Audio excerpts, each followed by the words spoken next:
읽었던 말씀 사도행전 22장 2절부터 22절 말씀을 중심으로 예수님과 대면했던 바울이라는 제목으로 함께 은혜를 나누겠습니다. 엊그제 세미나를 다녀오면서 마치고 홍천에 있는 팔봉산에 갔었어요. 오는 길목이 좀 돌아서 그럴 때 아니면 산에 갈 기회가 없으니까 힘써 부진을 내서 갔었죠. 팔봉산 참 좋아요. 병풍같이 봉우리 8개가 쫙 강가에 강에 뺑 뚫려가지고 봉우리 8개가 딱 있는 산이에요. 그래서 참 그림 같아요. 그림 같아요. 예전에 갔을 때는 중간에 내려왔는데 이번에는 끝까지 다 가보자 하고 생각하고 갔었죠. 예전에 제가 전우치라고 하는 영화를 봤어요. 그 영화가 한국 영화인데 그 영화 안에 보면은 전우치가 신출귀몰 하잖아요.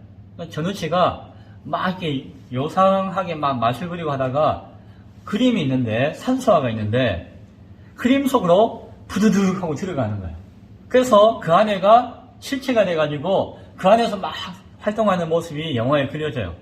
영화 내용은 재밌게 봤지만은 그 장면이 늘 기억에 남아요. 야, 이 그림 속에 들어갔더니 그림이 정말 산이 되었네? 산이네? 그런 기억이 나는데 제가 엊그제 그런 경험을 했어요.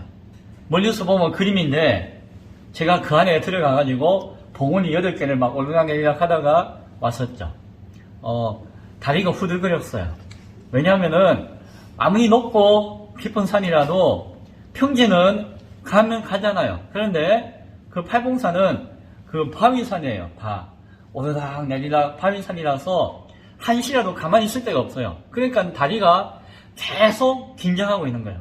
오르막이 긴장하고 계단도 긴장하고 하니까는 계속 긴장하고 있으니까 나중에 한 2시간쯤 되니까 다리가 후들거리더라고요. 그래서 같은 산이라도 다르구나. 그런데 제가 이야기하고 싶은 것은 그림 같은 산이라도 내가 그 안에 들어가니까 실체로 경험하니까 느낌이 전혀 다르고 내가 팔봉산에 갔다 왔다라고 하는 것은 어떤 경우일까요? 뒤에서 쫙 그림을 봤다는 것이 아니라 직접 그 산을 경험했을 때에 내가 팔봉산을 경험했다. 팔봉산을 다녀왔다라고 할 수가 있겠죠. 우리의 신앙이 그래요. 하나님의 말씀이 그래요. 우리 신앙도 아이고 믿음 참 좋지. 하나님 좋으신 분이네. 성경도 야 성경 재밌네. 야 성경 은혜롭네. 라고 하는 것이 신앙과 말씀의 실체가 아니라 무엇이다? 우리가 그 안에 들어가서 경험하는 것이, 체험하는 것이, 그것이 신앙이고 그것이 말씀의 은혜예요. 짧은 시간이지만 그런 깨달음을 새롭게 얻었는데 오늘도 예배를 통하여서 말씀을 통하여서 하나님의 말씀과 믿음의 실체를 경험할 수 있는 여러분 될 수 있기를 소원합니다. 자신을 죽이고자 했던 유대 백성들을 그들이 죽음 앞에서 정말 어려움의 그 순간에 천부장과 군인들이 와서 살렸죠. 바울을 살렸습니다. 바울이 살아났어도 정신을 차리고 천부장과 대화하기를 원했어요.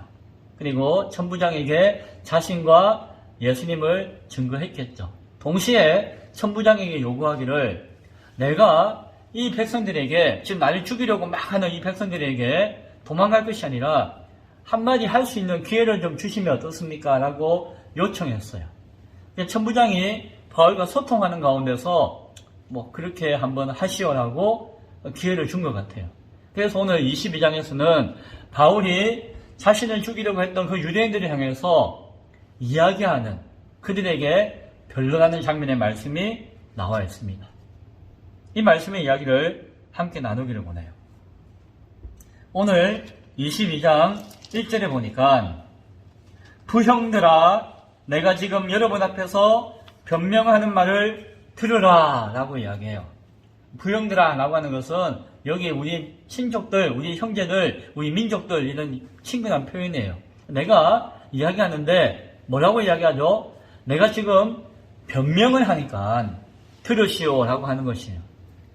사람들이 바울이 그렇게 이야기하는 순간에 갑자기 조용해지면서 확 빨려들듯이 집중했어요. 이유가 뭔가 하니 바울이 그때 무슨 말로 했는가 하니 그 모여있던 유대인들이 하는 말로 말을 한 거예요. 그러니까 바울은 헬라어도 능통했지만 또한 히브리인들의 말도 능통했어요. 히브리인들의 말이라고 하는 것은 히브리어가 아니에요. 구약 성경에 기록한 히브리어는 예수님 당시에는 거의 사용 안 되었어요.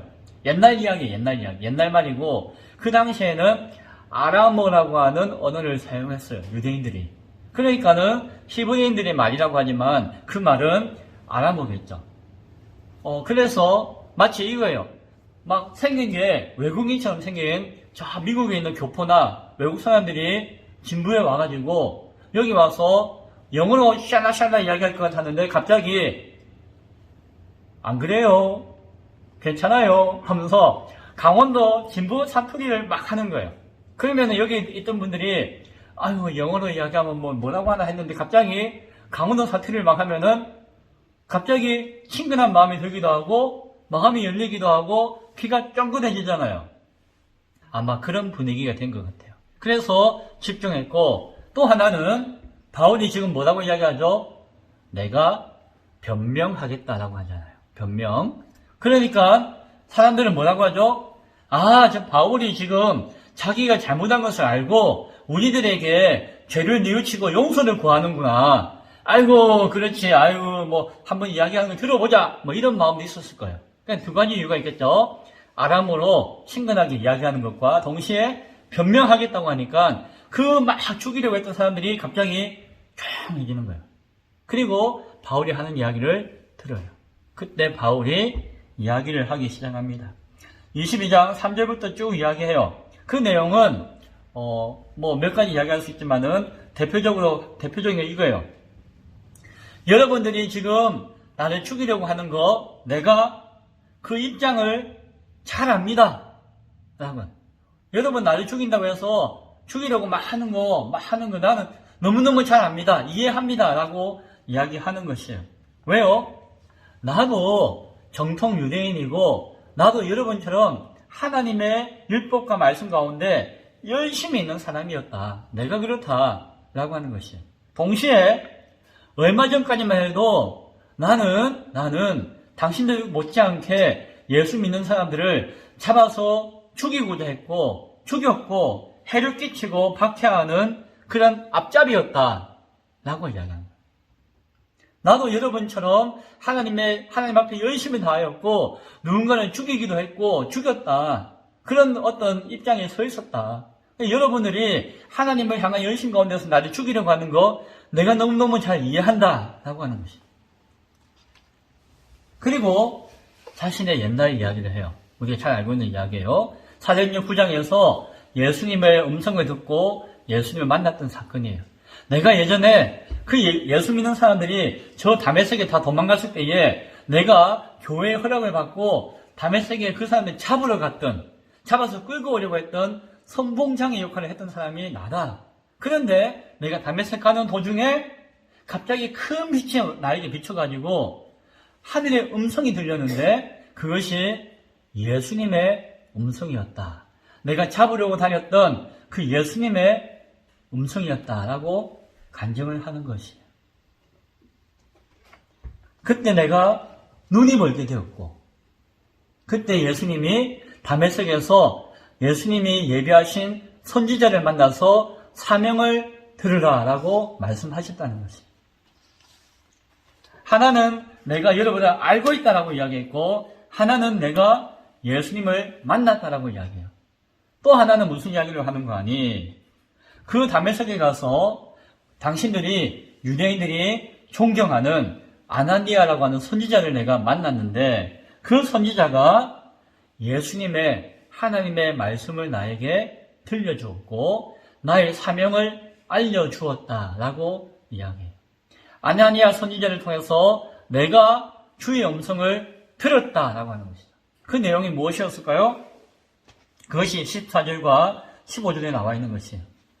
우리 조상들의 하나님, 여러분이 열심히 가지고 있는 그 하나님이 너를 택하여 너로 하여금 하나님의 뜻을 알게 하시며 그 의인을 보게 하시고 그 의인은 예수님이에요. 그 의인을 보게 하시고 그 입에서 나오는 음성을 듣게 하셨으니 너가 예수를 위하여 모든 사람 앞에서 너가 보고 들은 것에 대해서 증인이 되리라 라고 하는 말씀을 자신이 사명으로 들었다는 것이, 하나님의 말씀하시기를 예수의 음성을 네가 듣게 될 것인데 그 뜻은 무엇이다? 그 들은 음성의 뜻을 네가 전하는 것이 너의 사명이다 라고 하는 것을 내가 직접 들은 것은 아니지만 그 아나니아 선지자를 통해서 내가 들었다는 것이다.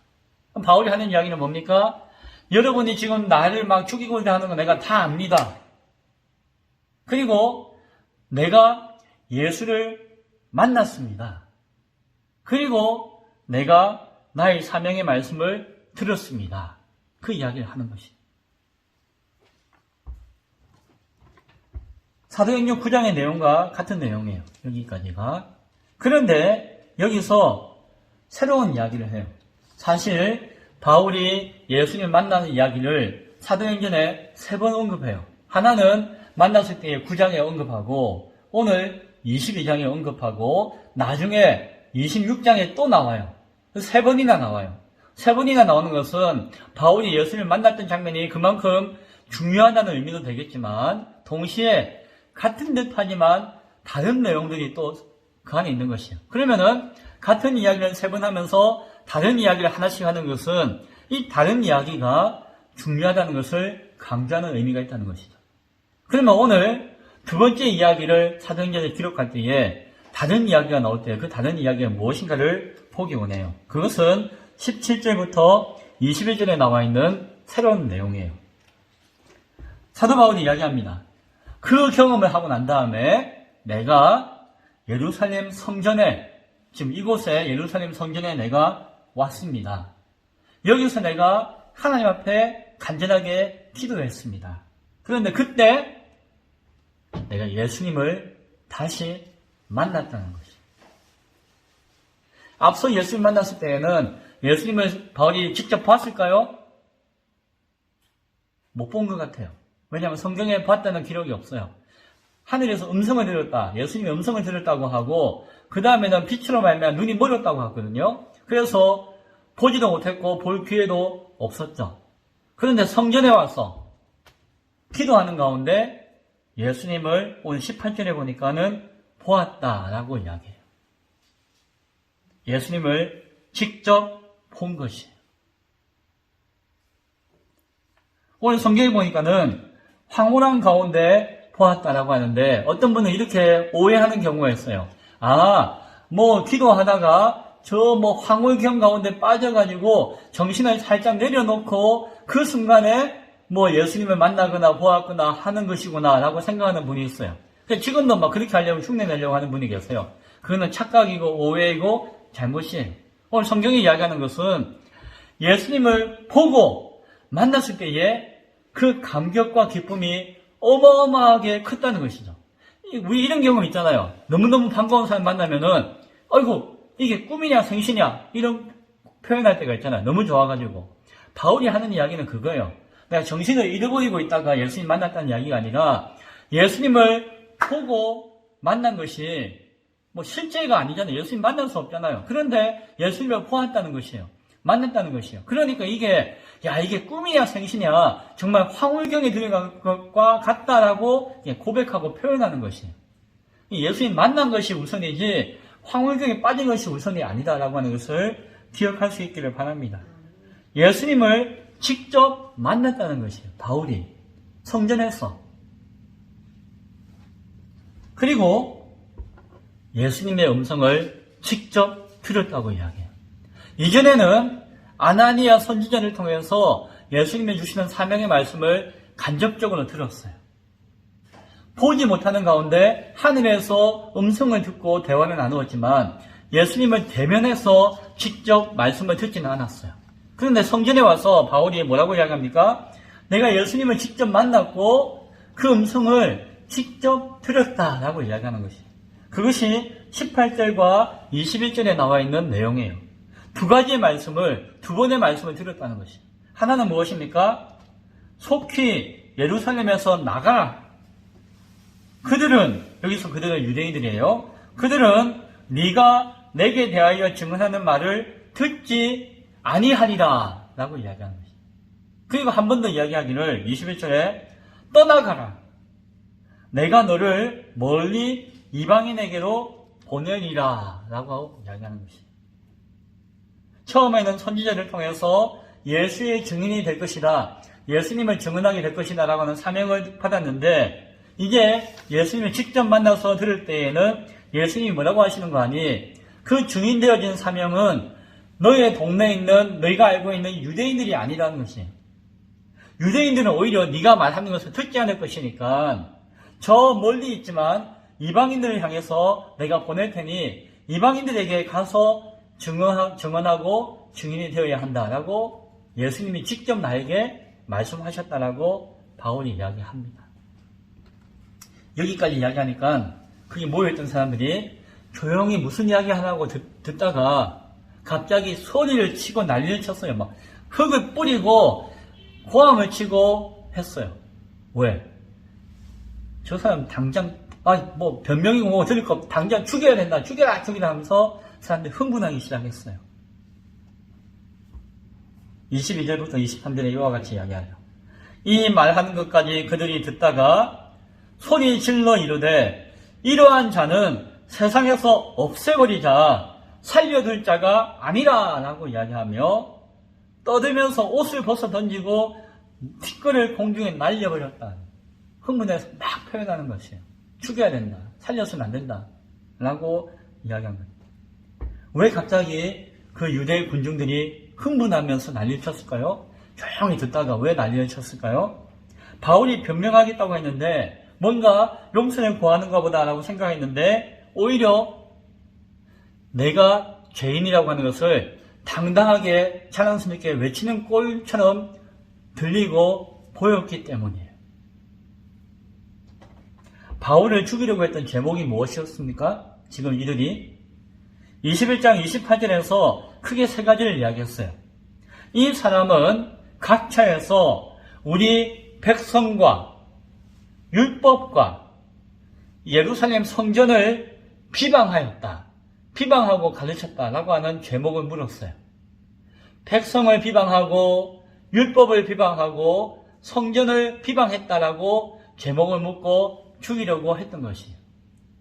그런데 바울이 지금 변명한다고 하시면서 이야기하기를 뭐라고 이야기하는 거 아니? 오히려 이 백성을 비방하고 있고 율법을 비방하고 있고 성전을 비방하고 있는 꼴이다라고 그들이 듣고 여겼다는 것이에요.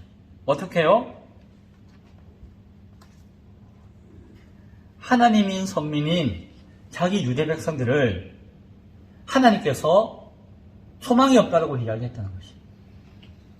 유대인들 듣지도 않는다. 유대인 듣지도 않으니까 유대인들 거기서 떠나라라고 이야기했다라고 하죠. 바울이. 그러니까 하나님의 백성, 선민인 우리를 무시하고 비방하는 거 아니냐라고 이야기하는 것이에요. 그리고 율법은 이방인과 함께하지 말고 이방인과 함께 교제해서는 안 된다라고 하고 구별해야 된다라고 이야기했는데 오히려 바울은 율법에서 벗어나서 이방인들을 높이고 마치 이방인을 하나님이 인정해 주시고 이방인들에게 유대인보다도 더 우선권을 가지게 하는 것처럼 이야기했다는 것이에요. 또 뭐라고 이야기합니까? 그렇게 백성과 율법을 비방하는 그 내용을 어디에서 이야기했다고요? 예루살렘 성전에서 그런 꼴을, 그런 짓을 바울이 이야기했다라고, 경험했다라고 이야기하니까, 아니, 하나님의 성전을, 거룩한 성전을 이렇게 모욕하느냐라고 하는 것이. 바울이 예수님을 만나고 예수님 주신 말씀을 있는 그대로 증거했는데, 오히려 그들은 자신이 죄를 삼았던 백성과 율법과 성전을 비방하고 무시하는 그것을 그대로 다시 한 번 더 반복하고 강조해서 이야기하고 있으니 이야기한다고 여겨지니까 이들이 피가 거꾸로 솟는 것처럼 분노하는 것이에요. 그리고 이거 뭐 듣고 자시고 할 거 없다. 재판 이거 필요 없다. 당장 죽여라 라고 소리치며 외치고 흥분하게 되는 것이었습니다. 바울은 뭐 사실 말씀이 그대로예요. 유대인들은 소망이 없으니 유대인들에게서 떠나라. 이방인들에게 소망을 품고 이방인들을 향해서 떠나가라 라고 이야기했다잖아요. 사실 그대로잖아요. 그러니까 듣기에 따라서 유대인들은 그것을 아주 강한 비방으로 이해하고 들을 수도 있는 것이죠. 바울은 왜 오늘 새로운 이야기를 첨가하면서 알려줄 때에 이러한 이야기를 했을까요? 마치 막 타는 불에 기름을 끼얹는 듯한 그런 이야기를 했을까요? 먼저 바울은 변명한다라고 이야기했지만 자신의 입장을 변호하거나 변명하고자 한 것이 아니라 예수님의 뜻을, 하나님의 뜻을 변론하기를 원했던 것이에요. 바울은 처음부터 내가 살려고, 내가 잘 보이려고, 내 입장을 정말 말 그대로 변명하려고 이야기하고자 한 것이 아니라 나와 함께 하셨던 하나님, 나의 주인 되시는 예수님을 알리고 증거하고자 하는 마음 가운데 변명하겠다라고 이야기한 것이에요. 그런 목적이 있었던 것이에요. 또 하나는 자신이 이방인의 증인이 된 이유가 자신의 의지와 신념이 아니라 하나님의 뜻에 의한 것이었다라고 이야기하기 원합니다. 내가 이방인들에게 복음 전하고 한 것은 이것은 내가 옛날부터 계획하고 뜻하고 한 것이 아니라 하나님의 강권적인 인도하심이었고 하나님의 주시는 사명의 뜻 가운데 있는 것이다 라고 하는 것을 이야기하는 것입니다. 또 하나는 자신이 사람들에게 이야기하는 것은 당신들이 듣고 싶은 이야기를 하고자 하는 것이 아니라 하나님이 원하시는 뜻을, 하나님의 원하시는 말씀을 이야기하고자 하는 것이기 때문이었어요. 바울은 내가 이런 이야기하면 저 사람들이 어떻게 반응할 것인가 충분히 미루어 짐작도 할 수 있지만 그러나 그 사람들이 듣기 좋아라고 하는 이야기가 아니라 하나님께 영광 드리기 위해서 하나님 말씀을 전하고자 했던 것이에요. 자기 입장을 변론하기 위한 것이 아니라 변명하는 것이 아니라 하나님의 뜻과 예수님을 변론하기 위한 것이었어요. 그것을 통해서 이 모든 것들은 자기 의지와 신념이 아니라 하나님의 뜻 가운데 있는 하나님의 사명이다라고 하는 것을 말씀하기 위한 것이었어요. 바울은 여기 모여있는 사람들을 무시하지 않았어요. 그들과 말씀과 율법과 백성들을 비방하고자 하지 않았어요.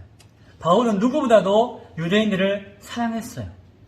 누구보다도 그들을 잘 알고 이해했어요. 바울은 그들을 향해서 배려하고 존중하는 마음을 가지고 있었어요. 그러나 이방인을 향하신 하나님의 뜻 앞에서 더 이상 무엇인가 배려가 아닌 타협은 할 수가 없었던 것입니다.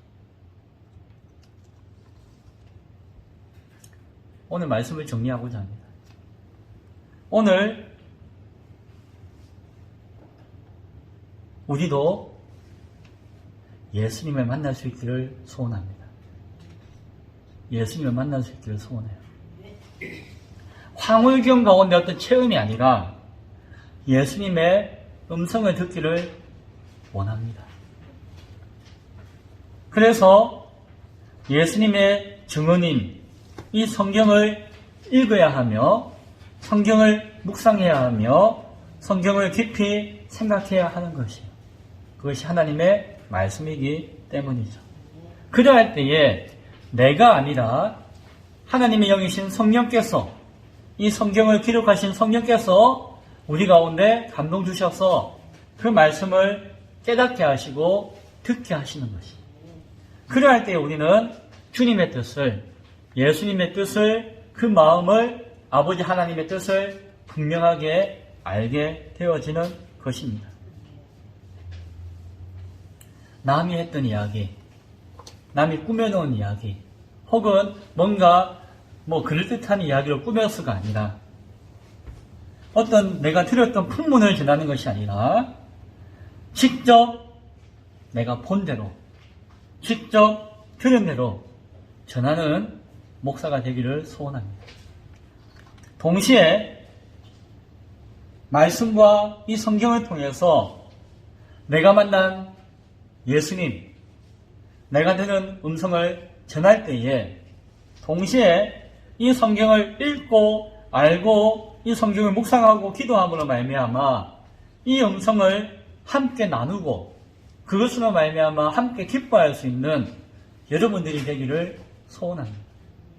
그리하여서 함께 하나님의 말씀을 직접 대면하여 보고 듣고 그 말씀 가운데 확신하며 신앙할 수 있는 저와 여러분, 우리 기쁨의 교회가 될 수 있기를 소원합니다. 그러할 때에 하나님의 역사, 하나님의 말씀의 능력이 체험되어질 것이에요. 먼 그림을 풍경 안에 감상하는 것이 아니라 비록 힘들지만 그 그림 속의 산을, 실체를 하나하나 오르며 걸으며 땀 흘리며 경험할 수 있는 우리 모두가 될 수 있기를 간절히 축원드립니다. 기도하겠습니다.